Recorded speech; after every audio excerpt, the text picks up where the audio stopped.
Hello mga ka-Health Real Talk. Mga dahilan para gumising sa umaga. Minsan hindi alarm clock ang nagpapabangon sa atin. Hindi rin kape, hindi rin sweldo. Minsan, ito ay isang dahilan.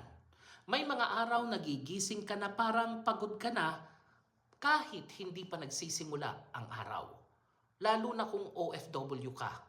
Malayo sa pamilya, paulit-ulit ang trabaho at pakiramdam mo ay parang umiikot lang ang mundo sa pare-parehong routine. Pero subukan mong tanungin ang sarili mo.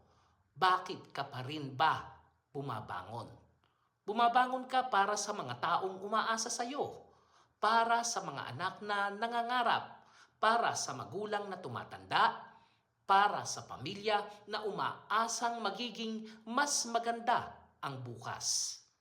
Bumabangon ka dahil may mga pangarap ka pang hindi natutupad, may bahay ka pang gustong maipundar, may negosyo ka pang gustong simulan, may librong gusto mong maisulat, may kantang gusto mong maiparinig sa mundo. Bumabangon ka dahil may mga taong kailangan ang ngiti mo. May mga pasyenteng naghihintay sa pag-aaruga mo. May mga kaibigang nangangailangan ng iyong presensya. At minsan, bumabangon ka dahil may bagong araw na regalo ng Diyos. Hindi lahat ay nabigyan ng pagkakataong makita ang pagsikat ng araw ngayon. Ikaw, oo. Kaya kung nawawalan ka ng dahilan, magsimula sa maliliit na bagay.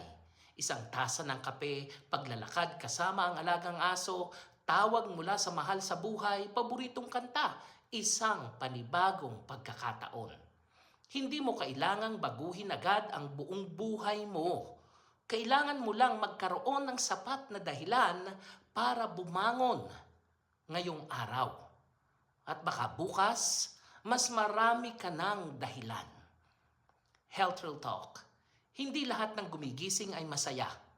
Hindi lahat ng nakangiti ay okay. Pero bawat paggising mo ay patunay na may isa ka na pagkakataon upang magmahal, mangarap, magpatawad at magsimulang muli.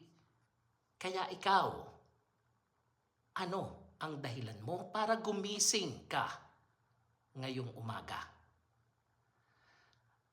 Ako po si Arlene para sa Health Real Talk. Have a nice day, everyone.